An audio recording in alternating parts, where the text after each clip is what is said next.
Este é um trabalho voluntário, sem fins lucrativos, que oferece livros gravados em MP3 para aqueles que não têm condições de ler livros impressos.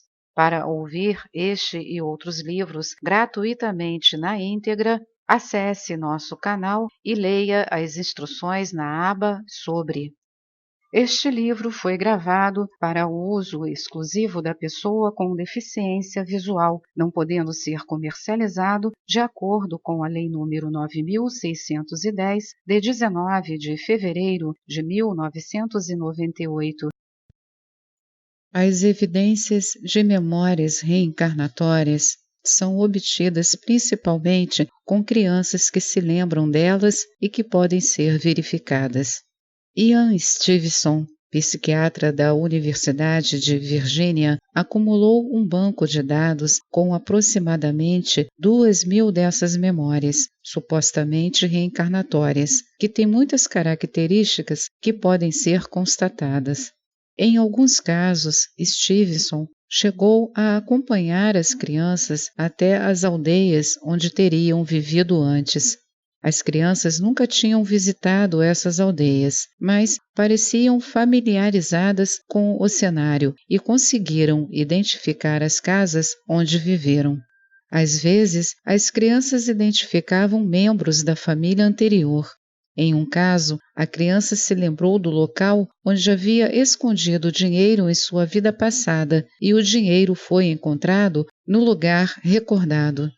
Stevenson não foi o único a reunir dados assim.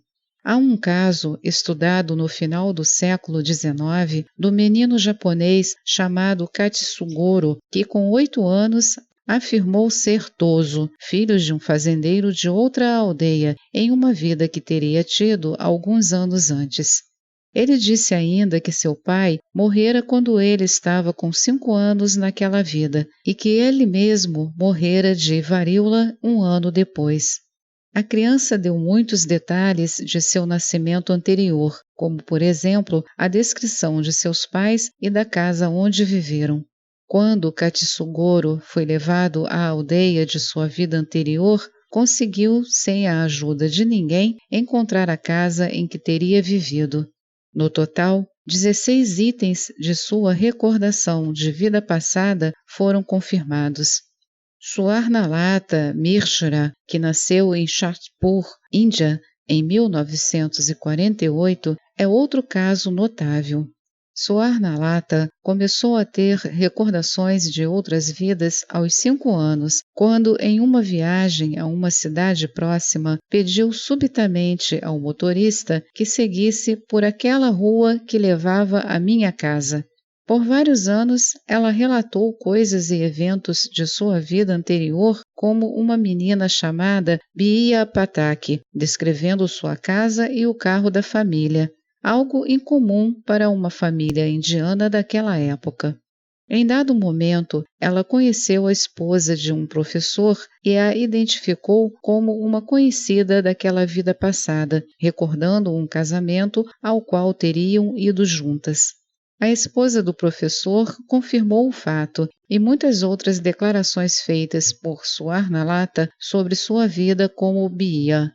O caso de Swarnalata foi estudado por um renomado pesquisador indiano da reencarnação, Dr. Hemendranath Banerjee, e depois também por Ian Stevenson, sendo que muitos itens de sua enorme parafernália de lembranças da vida anterior foram confirmados, especialmente a longa lista de conhecidos.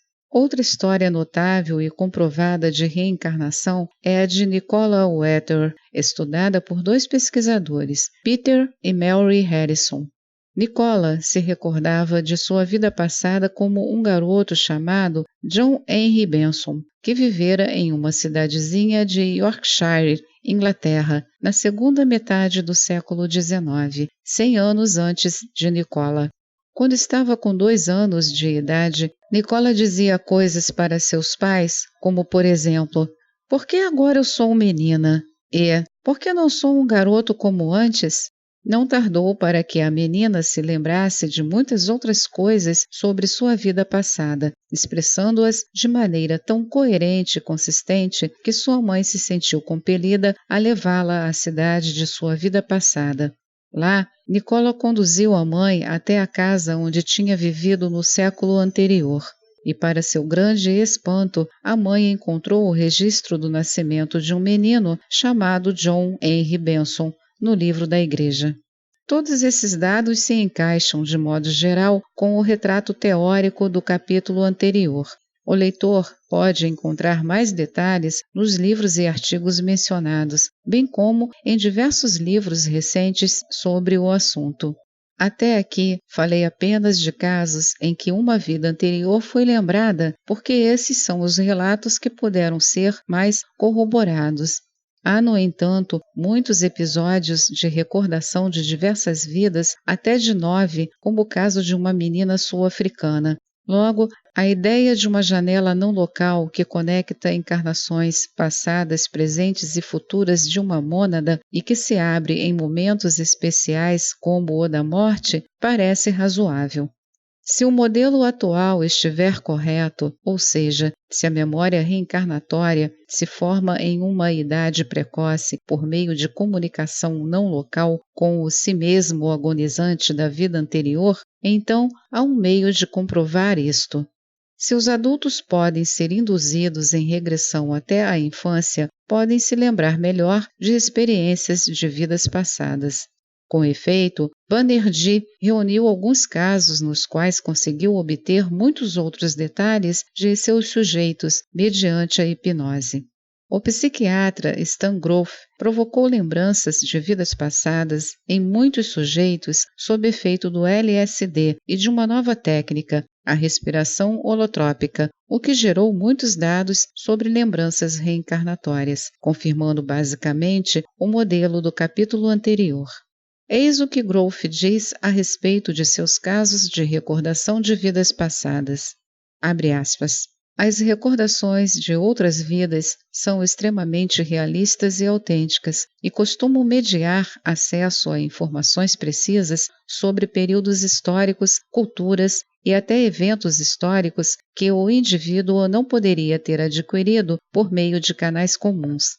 Em alguns casos, a precisão dessas lembranças pode ser constatada objetivamente, às vezes com detalhes impressionantes. Os critérios para a comprovação são os mesmos usados para se determinar o que aconteceu no ano passado, ou seja, identificar lembranças específicas e obter evidências independentes para algumas delas, pelo menos.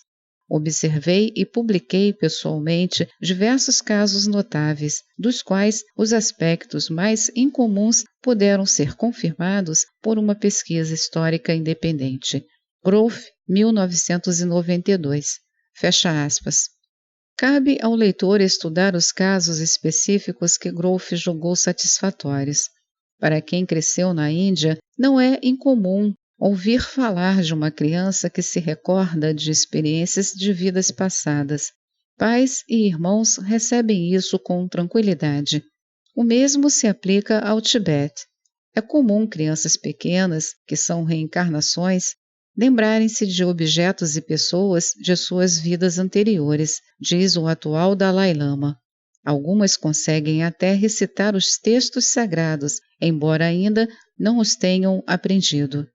De fato, os tibetanos usam essa característica para localizar lamas e riponches reencarnados, mas isso é relativamente raro na cultura ocidental. Percy Shelley, poeta romântico inglês, acreditava na reencarnação. Certo dia, enquanto conversava com um amigo, passou perto de uma mulher com uma criança no colo. Ele ficou imediatamente interessado. Será que seu bebê pode nos dizer algo sobre a pré-existência, senhora? Perguntou a mulher. Ela respondeu, ele ainda não fala, senhor. E Shelley, com um suspiro de profundo desapontamento, disse, mas certamente o bebê pode falar se desejar. Talvez imagine que não possa, mas isso é apenas um capricho tolo. Ele não pode ter se esquecido completamente do uso da fala em tão pouco tempo. Todavia, alguns bebês, até no Ocidente, lembram-se e falam da pré-existência, assim que se tornam fisicamente capazes de falar. O episódio a seguir teria agradado Shaylee. Uma menina autista de 5 anos foi levada a Helen Wambach, psicóloga clínica. Essa menina, Linda, era extremamente introvertida e se recusou a qualquer contato com a terapeuta, até que numa representação brincou várias vezes de dar mamadeira para a psicóloga. Nesse momento, Linda conseguiu revelar como detestava o fato de ser uma criança indefesa. O vínculo se formou e o progresso foi rápido. Em pouco tempo, Linda era uma criança normal de 5 anos. O que também se torna interessante neste caso é que, como autista, Linda possuía grande habilidade para ler e para lidar com matemática, habilidades que perdeu quando se tornou normal.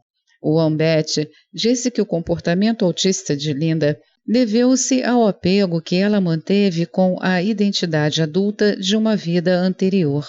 Quando ela aceitou sua nova condição de criança com a ajuda de sua terapeuta, abriu mão dessa identidade adulta e perdeu suas habilidades adultas. Na cultura ocidental, porém, a recordação de outras vidas ainda é considerada estranha, embora isso esteja mudando um pouco. Assim, essas crianças não são incentivadas a se lembrar. O Wambach fala de outro caso, no qual uma criança hiperativa, Peter, foi levada a ela. Após se sentir seguro com a terapeuta, Peter confidenciou-lhe que teve uma vida como policial e que agora se ressentia por não poder ter privilégios adultos, como fumar. Naturalmente, seus pais tinham desestimulado e até proibido Peter de falar dessa vida anterior como policial. Nem todas as crianças que se lembram de vidas passadas tornam-se autistas, mas a repressão de tal lembrança é comum na cultura ocidental. Mesmo assim, essas lembranças reprimidas podem aflorar por meio de hipnose. Embora as regressões por hipnose sejam criticadas porque muitos sujeitos se lembram de vidas como personagens históricos famosos, também encontramos ótimos dados de lembranças obtidas por regressão hipnótica. Mas ainda tem mais. Não é apenas a memória que se transmite, mas também o caráter. O fenômeno da recordação reencarnatória acontece provavelmente pela janela não local aberta do indivíduo, mas há sutilezas que não se encaixam. Veja, por exemplo, o caso de Suar na Lata, citado anteriormente. Quando Suar na Lata se encontrava com a família de sua encarnação anterior, Bia assumia o caráter desta também. Comportava-se como a criança que era em seu ambiente usual da vida presente, mas, quando estava com a família Patak, tornava-se Bia.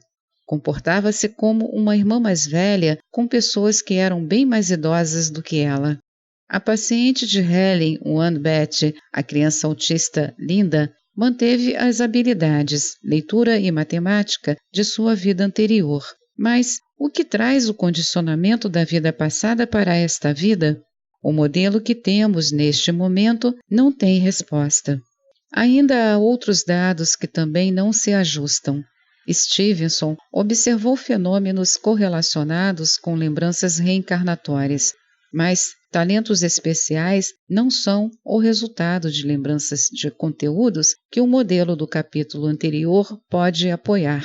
Talentos especiais referem-se, isto sim, a lembranças de uma propensão ou de contextos aprendidos de pensamento. A xenoglossia, fenômeno no qual as crianças, ou por vezes até um adulto, falam uma língua que não aprenderam nesta vida, também entra nesta categoria. Mencionei o Dalai Lama antes, que disse: algumas crianças tibetanas conseguem até recitar os textos sagrados, embora ainda não os tenham aprendido.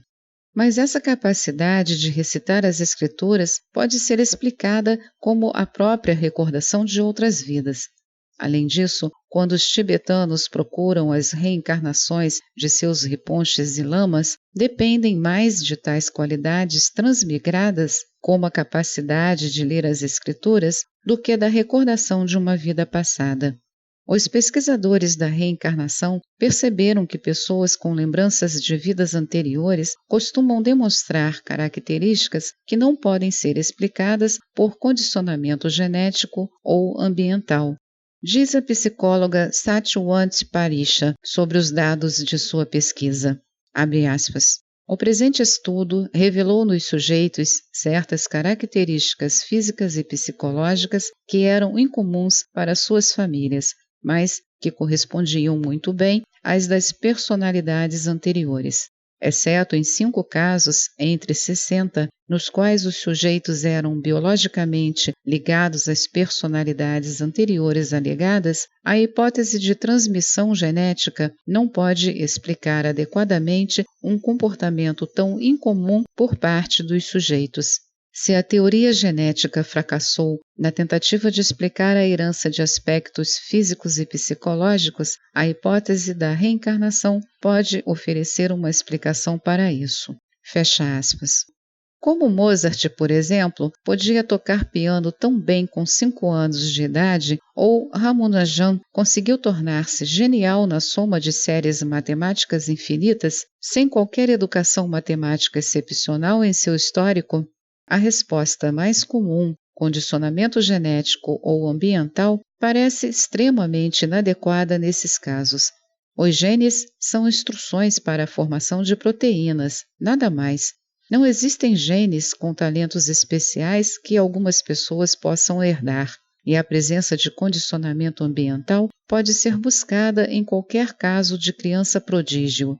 Na verdade, há um número substancial de casos, como o de Ramanujan, para os quais o condicionamento ambiental apropriado é claramente carente para explicar o talento especial.